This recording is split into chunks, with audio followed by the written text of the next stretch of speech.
Hello reviewers, welcome to my show Future Friday. In today's episode, we're going to take a look at Tesla's big battery. So let's dive right into it. First thing you have to understand, what the heck it is this? It's basically grid scale battery storage. You can check my video here, but the idea is grid is not stable. To make it stable, you have to add either an extra power supply or a storage system. So this is a storage system, and it is a very useful for renewables. Basically, be it wind, be it solar, or be it whatever, generally it does not provide constant power, but a grid requires a constant power. For that reason, it is very useful for basically renewables. It's basically a gift. Now, and it also has another benefit that grid itself cannot either store or handle overcurrent or undercurrent. So in those sort of scenario where you are drawing too much power that grid does not have, it will physically damage it, as in the cables could get short, overcurrent issues could happen. So life of the grid is directly dependent on how stable the grid is. Stable grid equals long life in terms of grid. So that is why we want to add battery bank between renewables and grid. So if this is that important, then how we used to do it? So if you look into the world of grid scale storage, the only true option that you have is pumped hydro. Basically, we made our own hydro dams where you have a water supply, whatever it may be, but it is a lake scale thing. It's not something you can do in your home. It is a big, large megawatt scale project, and some of the plants that we have in this planet that can go upwards of 2 gigawatt per hour capacity. So huge things. However, you can understand that the lake is not something that you can build anywhere whenever you need it to. It's very basically limited in terms of power output. It's not feasible for 10 megawatt or 20 megawatt. It has to be hundreds of megawatt. So you can say it is awesome. It does work. It has been working for 50 years, but it is not very it's not one size fits all. This is a very unique kind of setup. That is how we used to do it. Now, so what does Tesla do? Tesla is like, okay, we make car batteries. We're gonna make the car batteries in modules. If you are familiar with Tesla car battery, the battery you see in the floor of the car, it's not one battery. There are multiple modules on it. So they took the module and packed it like this. Each of these is a module. So that's the idea of it. And if you want to see one rack, basically one rack has the capacity of, in terms of electrical capacity, 210 kilowatt hour. That's the tank capacity of it. So basically you put 4 of this, you get 1 megawatt. And basically you have to put 5 for a bit of loss. And then you see these sort of racks, that are the battery bank. When you see something Tesla red thing, basically that is the inverter unit.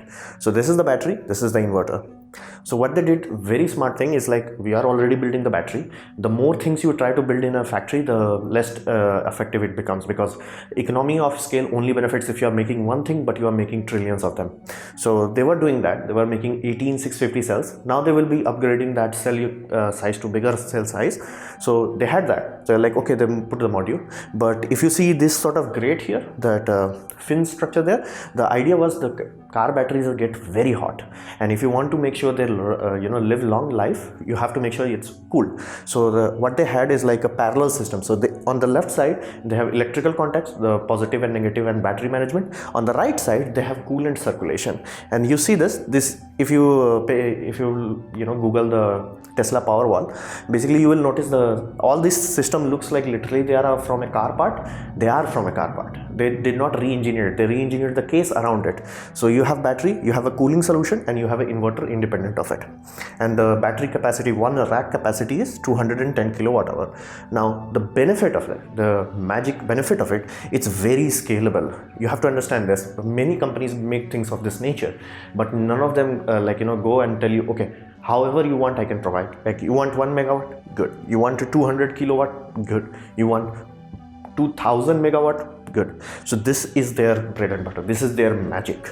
That scalability, because each of the system is basically self-contained. You can pack as many as you want. However, be mindful, this does require air circulation hours. You can't pack each you have to have certain basically flow of air. So there is no packing each other next to each other. You have to have certain space for access and cooling solutions. So this is the battery.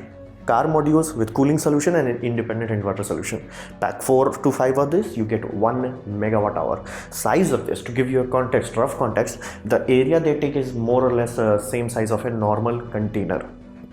So that is the Tesla battery. So what happened once they put it in the Australia, the biggest battery?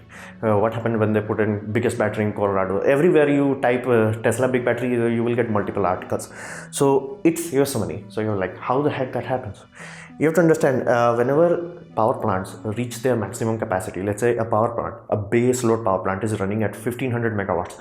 They're like, I'm going to give you 1500 megawatts. That's awesome. You consume more than that, you take care of your own. So how companies or countries try to handle that is they run these sort of power plants.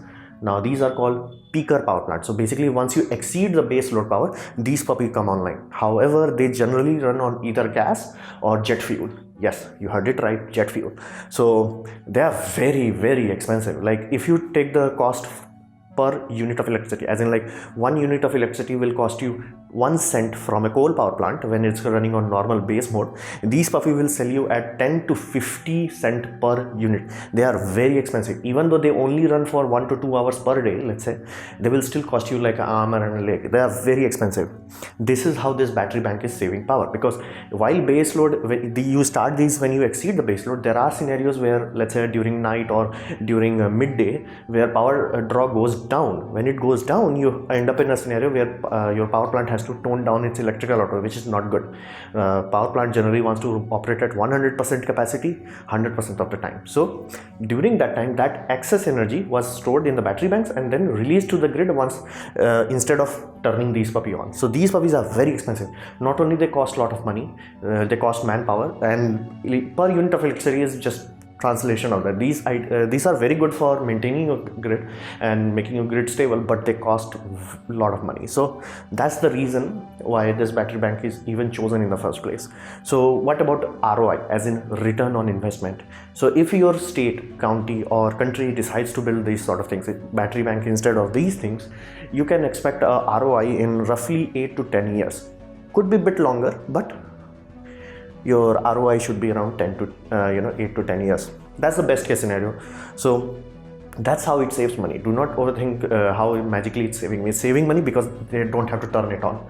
They are simply dumping excess power either from wind or solar or from basically coal fire plant when the demand is low, and then they are selling it. So that's the outcome.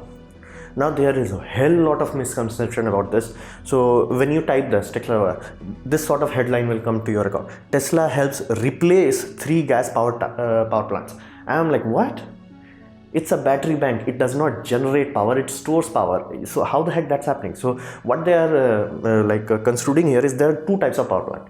One power plant is base power. You're not touching this. However, this peaker power plant, these gas fired power plants, they can be taken offline because they are generally 300 megawatt capacity. Now you can have some plants that are more powerful than that, or you can have some that are less powerful than that. But battery can take care of this, not this. The headline is very misleading. People actually start to think, oh, you can bypass this. No, we are not even touching that. We are not even close to that. But this, however, like 300 megawatt, 100 megawatt, that can be taken offline, not this. So that is a very big misconception. On top of that Australia big battery, you have to understand, people are referring to it as power storage. It's not power storage. If you watch any interview, I have provided links down below, they will call it frequency response. So I will make a dedicated video about electrical grid in the future, but you have to understand it this way. Electricity in a grid changes very dramatically, but you should never experience that change, because that means your appliances will blow up. Let's say your voltage dip down too much, your motors will burn out. If voltage goes too up, your house can catch fire. Amp goes too up. So to make sure that never translates to you, basically for safety reason, your grid must not become unstable. They apply these sort of thing, peaker power plants, to stabilize that.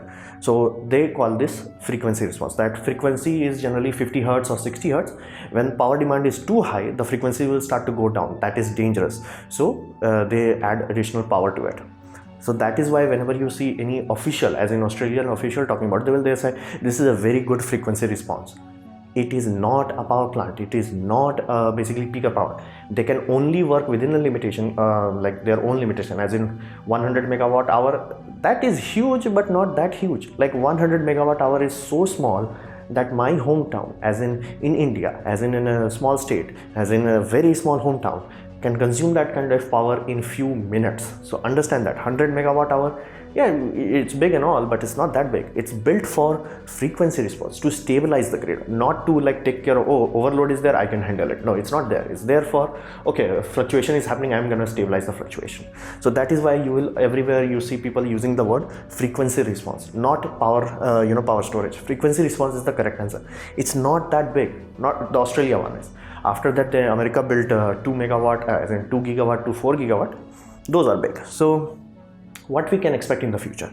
Now it has to be cheap. Right now 8 to 10 years of return on investment may sound good, but you have to understand that that is the same return on investment for coal fired power plant or jet fuel kind of, like jet engines. However, those can run very longer, like their lifespan is like 25 years.